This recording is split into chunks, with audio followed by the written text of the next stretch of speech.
ETF index mutual funds నేర్చుకుని stock మార్కెట్లో రాణించాలనుకుంటున్నారా? వెంటనే ఈ నెంబర్కి కాల్ చేయండి.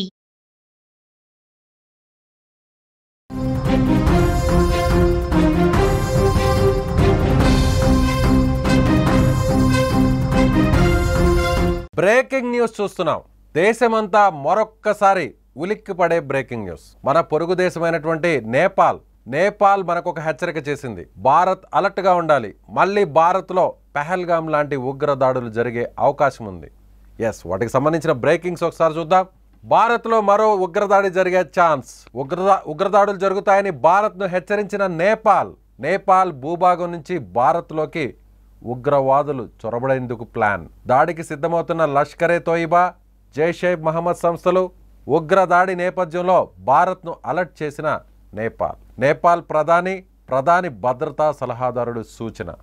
దీనికి సంబంధించిన డీటెయిల్స్ ఒకసారి చూస్తే ఈరోజు జరిగిన సమావేశం. ఈరోజు నేపాల్లో ఒక కీలకమైనటువంటి సమావేశం జరిగింది. దక్షిణ ఆసియాలో ఉన్నటువంటి ఉగ్ర ముప్పు గురించి ఆ దేశ ప్రధానికి సంబంధించిన భద్రతా సలహాదారుడు నేపథ్యంలో వీరిద్దరి ఆధ్వర్యంలో ఒక సమావేశం జరిగింది. ఈ సమావేశంలో నేపాల్కి సంబంధించినటువంటి వివిధ విభాగాలకు సంబంధించిన అధికారులు హాజరయ్యారు. ఇందులో ముఖ్యంగా నేపాల్ నుంచి ఉగ్రవాదులు భారత్లోకి చొరబడే ఛాన్స్ ఉంది. పెహల్గాం లాంటి దాడి మళ్ళీ భారత్లో జరిగే అవకాశం ఉంది. సో ఇప్పుడు నేపాల్ కూడా అలర్ట్గా ఉండాలి. నేపాల్ కూడా నష్టం జరిగే అవకాశం ఉంది. ఇటీవల జరిగిన అనేక ఉగ్రదాడుల్లో, భారత్లో జరిగినటువంటి అనేక ఉగ్రదాడుల్లో నేపాలీ పౌరులు కూడా చనిపోయినటువంటి విషయం తెలిసిందే అంటూ కూడా ఇక్కడ నేరుగా ప్రధాని రామచంద్ర పౌడెల్ ప్రస్తావించారు. సో దీనికి సంబంధించి మన ఇండియన్ గవర్నమెంట్ కూడా ఒక అలర్ట్ను పంపారు. లష్కరే తోయిబా, జైషే మహమ్మద్ సుదీర్ఘంగా భారత్తో షేర్ చేసుకుంటున్నటువంటి నేపాల్ బార్డర్ దాదాపుగా 1771 కిలోమీటర్లు భారత్కు నేపాల్కు మధ్య సరిహద్దు ఉంది. ఈ సరిహద్దు మార్గంలో పర్వతాలు ఎక్కువగా ఉంటాయి. హిమాలయ పర్వతాలు ఉంటాయి, పర్వత శ్రేణులు ఉంటాయి. ఈ భూభాగంలో భద్రత ఆశించిన రీతిలో, అనుకున్న రీతిలో వేరే దేశాలకు మధ్య ఉన్నటువంటి సరిహద్దులో ఉండాల్సినటువంటి భద్రత ఇక్కడ తక్కువగా ఉంటుంది. ఇదే అవకాశంగా తీసుకొని, ఇదే తమకు కలిసి వచ్చే అంశంగా తీసుకొని పాకిస్తాన్ కేంద్రంగా నడిచేటువంటి ఉగ్రవాద సంస్థలు జైషే మహమ్మద్, లష్కరే తోయిబా, ఈ రెండు ఉగ్రవాద సంస్థలకు సంబంధించిన ఉగ్రవాదులు నేపాల్ భూభాగం నుంచి భారత్లోకి చొరబడే ఛాన్స్ ఉంది. ఉత్తరాఖండ్, ఉత్తరప్రదేశ్, బీహార్, వెస్ట్ బెంగాల్, సిక్కిం ఇలా అనేక రాష్ట్రాలు నేపాల్తో సరిహద్దును షేర్ చేసుకుంటున్నాయి. సో ఈ రాష్ట్రాల్లోకి మళ్ళీ ఉగ్రమూకలు చొరబడే ఛాన్స్ ఉండి, కశ్మీర్లోని పెహల్గాంలో ఏ విధంగా దాడి చేసి 26 మంది భారతీయులను చంపారో అలాంటి దాడులు జరిగే ఛాన్స్ ఉందనేటువంటి హెచ్చరిక నేపాల్ నుంచి ఇప్పుడు తాజాగా భారత ప్రభుత్వానికి అందింది. దీనికి సంబంధించి ఇప్పటివరకు మన ఇండియన్ గవర్నమెంట్ ఎలాంటి రియాక్షన్ ఇవ్వలేదు. దీని మీద ఎలాంటి అనౌన్స్మెంట్ కూడా చేయలేదు. అయితే ఇది ఒక హెచ్చరిక. ఆపరేషన్ సింధూర్ ముగిసి దాదాపు 2 నెలలు గడుస్తుంది. సరిగ్గా మే 7 నుంచి 12వ తారీఖు వరకు దాదాపుగా కొన్ని రోజుల పాటు పెహల్గాం దాడికి ప్రతిఘటనగా, పెహల్గాం దాడికి సమాధానంగా మన ఇండియన్ ఆర్మీ, మన ఇండియన్ ఎయిర్ ఫోర్స్ చేసినటువంటి సాహసోపేత దాడి ఆపరేషన్ సింధూర్లో ముఖ్యంగా పాకిస్తాన్లో ఉన్నటువంటి అనేక ఉగ్ర క్యాంపులు, ఉగ్రవాద సంస్థకు సంబంధించినటువంటి కేంద్ర కార్యాలయాలు, శిక్షణనిచ్చే శిబిరాలు, వీటన్నిటిని కూడా మనం ధ్వంసం చేశాం. ఇండియన్ ఎయిర్ ఫోర్స్ నేరుగా పాకిస్తాన్ భూభాగంలోకి వెళ్లకుండానే మన భూభాగం నుంచే నేరుగా చాలా యాక్యురేటెడ్గా ఆ టార్గెట్స్ని రీచ్ అయ్యాం. ఆ వెంటనే పాకిస్తాన్ ఒక చావు దెబ్బ కొట్టే ప్రయత్నం చేసింది. తన వక్రబుద్ధిని చూపించింది. కుక్కతో ఒక వంకర అన్న విధంగా పాకిస్తాన్ మనం కేవలం ఉగ్రవాద సంస్థకు సంబంధించిన వాళ్ళ కార్యాలయాల మీద, ఆ శిబిరాల మీద మాత్రమే టార్గెట్ చేసి దాడులు చేశాం. కానీ పాకిస్తాన్ ఆర్మీ మాత్రం మన సాధారణ పౌరుల మీద, అమాయక పౌరుల మీద దాడులు చేసేందుకు డ్రోన్స్ దాడిని చేసింది. దాన్ని తిప్పికొట్టే క్రమంలో వచ్చినటువంటి వందలాది డ్రోన్స్ను మన ఇండియన్ ఎయిర్ ఫోర్స్, మన ఇండియన్ ఆర్మీ, మన భద్రతా బలగాలు అడ్డుకున్నాయి.